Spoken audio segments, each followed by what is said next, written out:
Practical Sanatanta Part 3. It has 4 parts. सारांश का पूरा उपयोग करते हो तो आपका गारंटी है कि मन भी स्वस्थ रहेगा, तन भी स्वस्थ रहेगा। पक्की बात है, 100% गारंटी। प्रैक्टिकल सनातनता की बात कर रहे हैं हम। प्रैक्टिकल सनातनता मतलब जो संभव है, मानव शरीर में संभव है, मात्र मानव शरीर में संभव है और किसी शरीर में संभव नहीं है। देवता मानव शरीर लेने को तरसते हैं, तो उसका कारण यही है कि मानव शरीर में ही योग्यता बढ़ा सकते हो आप, मानव शरीर में ही मन को स्वस्थ रख सकते हो आप। मन जितना स्वस्थ होगा उतना ही मोक्ष की तरफ जाएगा। मोक्ष, मुक्ति, स्वस्थ, निरोगी काया।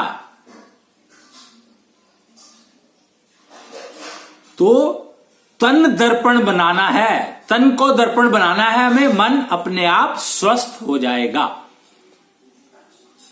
तो पृथ्वी तत्व है तन, और एग्रीकल्चर, पृथ्वी जो है, एग्रीकल्चर के बिना पृथ्वी बेकार है। अगर आप एग्रीकल्चर नहीं करते हो तो पृथ्वी बेकार है, क्योंकि इवॉल्व तो जंगल होगा, पता नहीं क्या खाना है क्या नहीं खाना है, क्या इस्तेमाल करना है क्या नहीं करना है। तो कल्टीवेशन, अन्यानी सभ्यता ने हमें सिखाया cultivation. Civilization, a civilization which believes only in cultivation. So cultivate your body using हवा की एनर्जी, ऊर्जा ऑफ हवा, energy of air which you breathe, जिससे सांस लेते हो उस हवा का की ऊर्जा का पूर्ण उपयोग। प्रैक्टिकल सनातनता की बात कर रहे हैं हम। Cultivate your physical body using energy of air conveyed by अन्यानी सभ्यता। Procedures, every procedure is conveyed, corrected, tested, posted in अन्यानी सभ्यता। तो प्रैक्टिकल सनातनता प्राप्त करनी है तो अन्यानी सभ्यता में माइग्रेट कर जाओ, श्वासों का यूज करना शुरू कर दो, अपने पांचों शरीर के बारे में जान लो, और फिर देखो आप 24 मॉलिक्यूल के बारे में जान लो। 5 शरीर से 24 मॉलिक्यूल के बारे में समझ लो, जान लो, उनका उपयोग करो, तो मोक्ष पक्की बात है। मुक्ति और मोक्ष दोनों मिलेंगे। अब यह भी समझ लो कि मुक्ति अलग चीज है। देखो, लग्जरी एक चीज है, मुक्ति एक चीज है, और मोक्ष एक चीज है। 3 अलग अलग स्टेप्स है। तो सबसे पहले, और तीनों में पहला स्टेप जो है लग्जरी है, वो आपको प्राप्त करनी ही पड़ेगी। अगर आप लग्जरी में रहना सीख जाएंगे तो आप मुक्ति को प्राप्त कर सकते हैं, नेक्स्ट स्टेप। और अगर आप मुक्ति को प्राप्त करना सीख जाएंगे तो आप मोक्ष प्राप्त कर सकते हैं, थर्ड स्टेप, लास्ट स्टेप। और कोई चॉइस नहीं है। तो आपको, और जो लग्जरी है वो बिना 24 मॉलिक्यूल समझे नहीं आएगी, और लग्जरी की तरफ चलना है तो आपको 5 मॉलिक्यूल पहले समझने पड़ेंगे। उसमें पहला बताया मैंने शरीर, दूसरा इस शरीर को क्या करना है उसको डिसाइड करने के लिए बुद्धि, इस शरीर को क्या करना है और इंद्रियों को कैसे चलाना है उसके लिए बुद्धि। इंद्रियों की भाषा पढ़नी है तो मन, सारी इंद्रियां मन से जुड़ी हुई हैं, और सारी कर्मेंद्रियां जो है वो बुद्धि से जुड़ी हुई हैं। तो मन और बुद्धि दोनों एक साथ काम करने चाहिए, मन और बुद्धि एक लय में होने चाहिए, ये हर कोई जानता है इस बात को। तो वो कैसे आएगा? प्रैक्टिकल सनातनता में ही आ सकता है ये, और किसी चीज में संभव ही नहीं है। प्रैक्टिकल सनातनता में ही आप अपने मन और बुद्धि को सिंक्रोनाइज कर सकते हैं। तो दूसरा शरीर क्या हुआ? बुद्धि शरीर, उसको हमने कहा है मेंटल शरीर, जो बुद्धि और मन से मिलकर बनता है। Mental body, deciding, decision making body, 2 हो गए। तीसरा क्या है? ज्ञान, जानकारी। यथा पिंडे तथा ब्रह्मंडे, तो 24 मॉलिक्यूल की जानकारी और उनका उपयोग, ये ज्ञान है। और इसको कहा गया है स्पिरिचुअल बॉडी। पृथ्वी तत्व, मेंटल बॉडी मतलब अग्नि तत्व, मेंटल बॉडी मतलब अग्नि तत्व, प्रकाश दिखाता है ना वो। इंद्रिया जो पढ़ती है उससे मन प्रकाश करता है, प्रकाश विचार देता है, और बुद्धि जब काम करवाती है तो प्रकाशित होती है, तो बुद्धि की दिमाग की बत्ती जलती है तो वो काम करवाती है, तो प्रकाश मिलता है, तो अग्नि तत्व।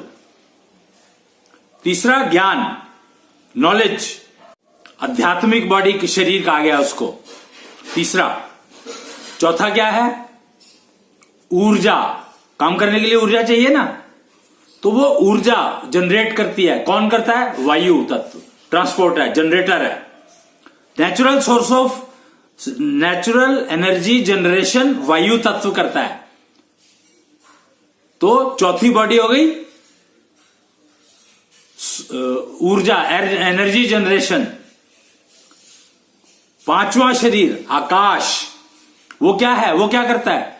वो ऊर्जा जो जनरेट हो रही है उसको काम करने, जो परफॉर्मिंग अंग है, परफॉर्मिंग 10 अंग में से 5 कर्मेंद्रियां जो है उनको ट्रांसफर करता है ऊर्जा। तो कॉन्जल बॉडी कहा गया उसको, कॉन्जल नेटवर्क।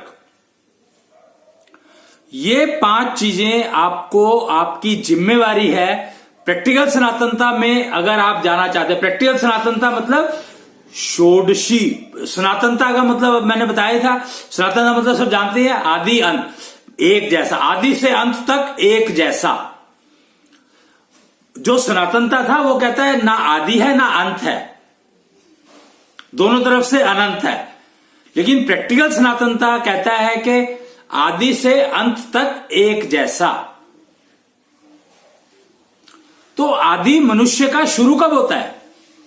आदि शुरू होता है कृष्ण राज्य व्यवस्था की बात कर रहे हैं हम, कृष्ण राज्य व्यवस्था। कृष्ण ने षोडशी ज्ञान दिया था। अब बोलते षोडशी ज्ञान, षोडशी पंथ का एक निर्माण किया था, का बीज डाला था षोडशी पंथ का। षोडशी पंथ मतलब षोडशी का रास्ता, यानी 16 साल के जब होते हो, आपको पता है डिजिटल जितना भी आपका आईटी है, इंफॉर्मेशन टेक्नोलॉजी, मोबाइल टेक्नोलॉजी, वो सारी की सारी हेक्साडेसिमल पर चलती है। तो ये हेक्साडेसिमल सिस्टम कृष्ण का दिया हुआ है, महाभारत काल का। तो इसको समझो।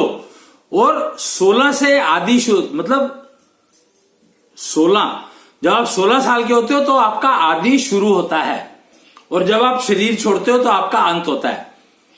तो ये पूरे स्पैन में आप एक जैसे रहो, ये है प्रैक्टिकल सनातनता।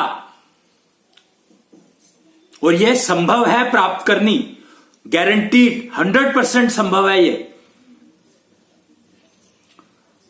श्वास योग का उपयोग, 24 मॉलिक्यूल का ज्ञान, 5 तत्व, 5 शरीरों की जानकारी, और इनको अपने कंट्रोल में रखना, षोडशी पंथ का फंडामेंटल वो है।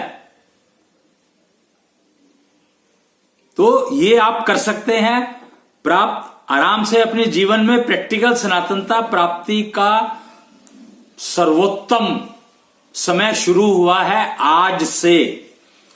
पहले टेस्ट चल रहे थे, एक्सपेरिमेंट चलते थे, वैसे 95 से चल रहा है, पर अभी तक सिर्फ टेक्नोलॉजीज डेवलप हो रही थी, उनको टेस्टिंग हो रही थी, सब कुछ हो रहा था।